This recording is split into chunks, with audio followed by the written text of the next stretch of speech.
Hello and welcome back to 10 Tales from the Script.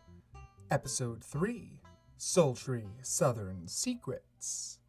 My name is Andrew Ledger, and I'll be your narrator up until the moment apes start to talk dirty. Talking is one thing, but the second they start throwing innuendos around, we'll be in real trouble. Today, the role of Sally Nelson will be played by Colleen Farrell.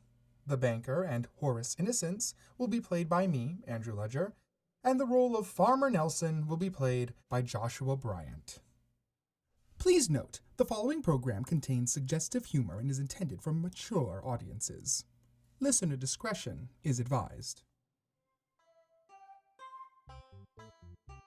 It's 1950s-ish America, just outside Jasper, Texas. It's a sultry summer afternoon in the South. The birds are chirping their sultry little chirps. The bees are buzzing their sultry little buzzes. And, of course, the John Deere 9RX is trudging through the fields, all sultry-like, with Farmer Nelson at the helm. He was on his way to meet the new farmhand, though he knew not the boy's name. I know not the boy's name. All I know is he better not be sweet on my daughter, 'cause if he was, wham! Bam! Kapow! He'll get the strap. I'm sure I don't have to tell you how unpleasant the strap is. Now, when in tarnation is that boy? Should have arrived for his first day about now. Nelson took a gander over the farm. The sheep were grazing, with Finnegan the sheepdog standing watch. The hay bales were stacked high, and of course, the expensive-looking chauffeur-driven car was parked out front in the open barn door. What the biscuits and gravy? One of the fancy schmancy cataract convertibles. Holy open doors! The big red barn door's open. My sweet angel daughter must have left it ajar. Confound it. The girl never learns. We now travel into the big red barn, where we meet Sally Nelson. To say she was your typical farmer's daughter would be a disservice. She was the typical farmer's daughter. You know the type. Pigtails and legs for days, checkered crop top, jean short shorts. Well, that's double the shortness. You've never heard of her? Well, clearly you and I have very different search histories. And look there. It seems the owner of that fancy schmancy car is in a bit over his head. Miss Nelson, I'm here on business, and strictly business. Well, shoot. What's business without a little pleasure, eh? Fancy Pants McGee. I told you my name's Daryl. Now I know what name to scream. No, I am here to purchase this land. It's a very lucrative position for my big business dealings and whatnot. Now I wish to speak to your father immediately. You could speak with him. But how about I give you the down payment right now? Sally! Are you in there? Ooh, mother of sweet corn. Oh, jeez. It's my pa. He never lets me have any fun. Look, mister, come by about 8 o'clock tonight and I'll show you 2 good reasons not to buy my pa's land. How about it? As I've said in my many big business meetings where my actions cause the suffering of a multitude of underprivileged communities, it's a deal. 8 o'clock on the dot. And, Miss Nelson, if you're late, there'll have to be compound interest. Yeah, whatever. Just get out of here. Sneak out the back way. I'll distract my pa. Sarah Nelson, what is the meaning of this? Why, you plum organized all my tools. And look there.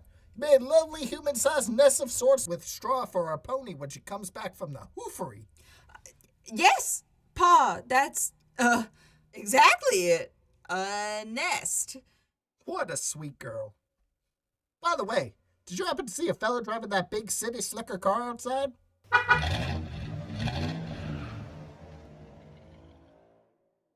What car? The one right outside here. You must be remembering wrong again, pa. There ain't no vehicle inside your John Deere 9RX tractor with adjustable seat cushion. John Deere, more cushion for the pushing. This program is not sponsored by John Deere or any John Deere affiliates. How about I rustle up some possum stew, huh?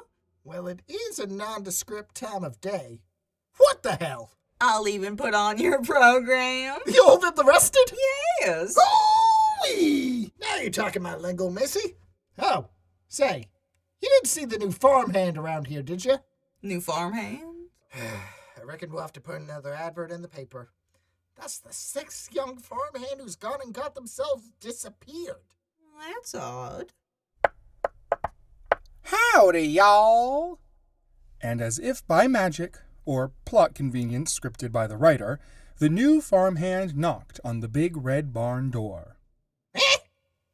Who might you be, boy?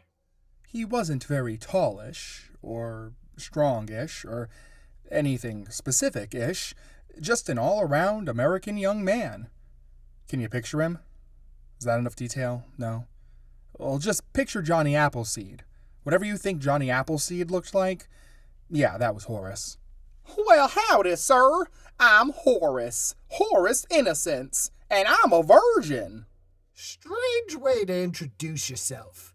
But welcome, sonny boy. I'm Father Nelson. This here's my farm. Sure is a lovely one, mister.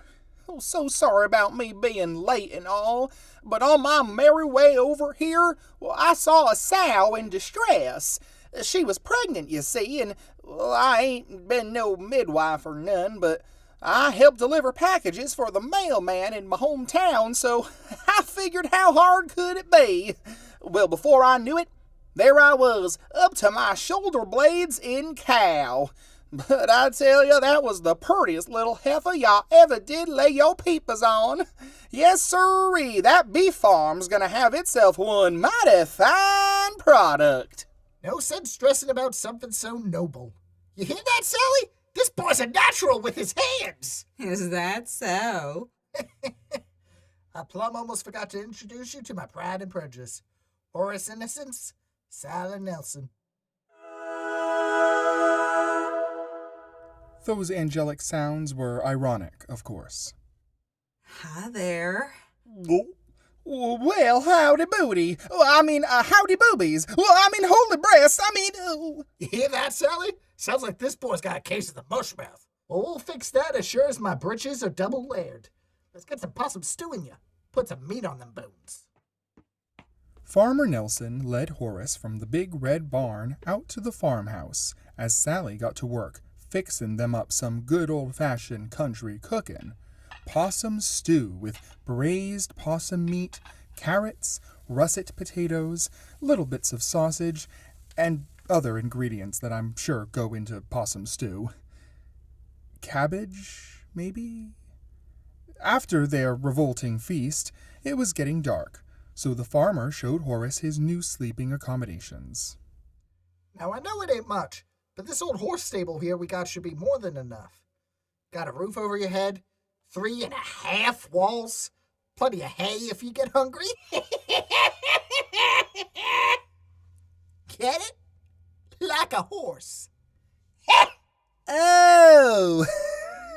Oh, well, gee Lord above, Mr. Nelson, if you ain't the funniest hoot and a holler this side of the Mississippi.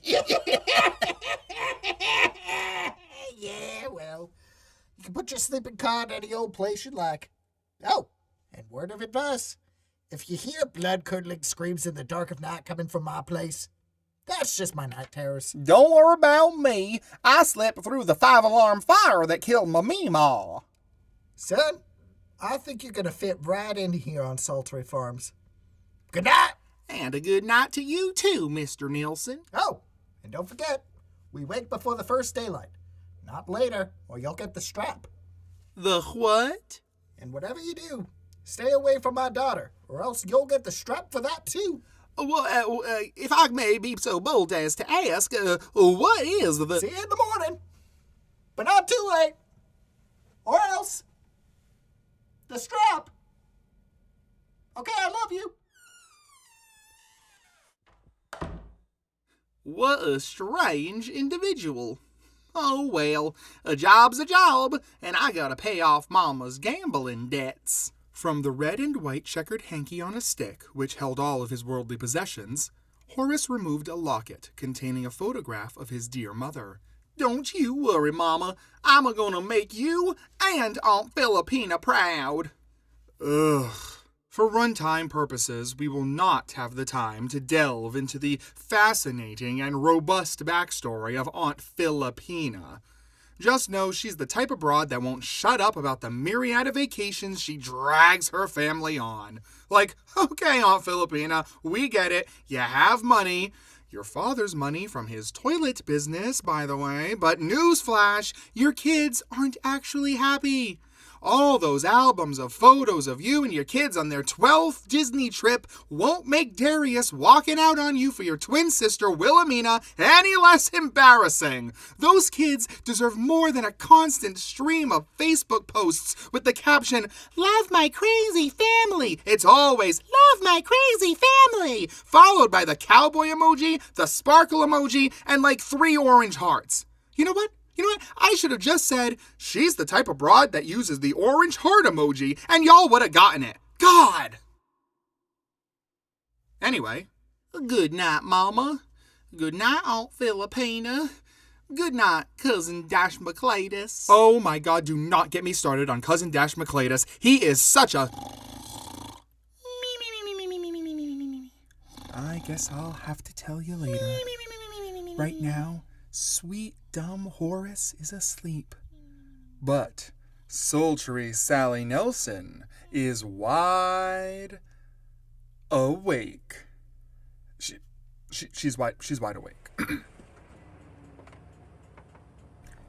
And look whose Cadillac convertible is pulling up. 8 o'clock, right on cue. Miss Sally. Psst. Miss Sally, are you there? I brought us some of the finest mechanical lubricant money can buy. I know it's going to give you a rash, but I really don't care. Well. Howdy, partner. Appearing from behind some of Farmer Nelson's equipment was Sally, dressed only in her naughty plaid nightie, the sultry southern air fluttering her fabric. Why, Miss Sally, you truly are a radiant peach of a thing. I think I'm going to enjoy tracing your navel with my ring finger, or whatever people in the 50s did. Lay with me here, Daryl. Take a load off. Why, that's precisely my goal. What was that? Don't worry, your balding little egghead, my big, strong, rich, powerful man. That's the all clear sign. My father's sound asleep. You call that sound? Sound? It's better than his sleepwalking. A year or so ago, I got him on a trip down the road with a plate of leftovers and a handful of straw. Lord knows what he was off to. Is this what the lady folk call foreplay? Oh, Daryl. I need you like the morning flower needs the sticky dew. Oh, please, Sally. Call me Power Max. I'm not calling you that. All right. Daryl. Sweet, big Daryl. Before we start and I send you from this farm to Passion City, allow me to freshen up in this stone. I'll be counting the moments, my fiery-haired flare-up.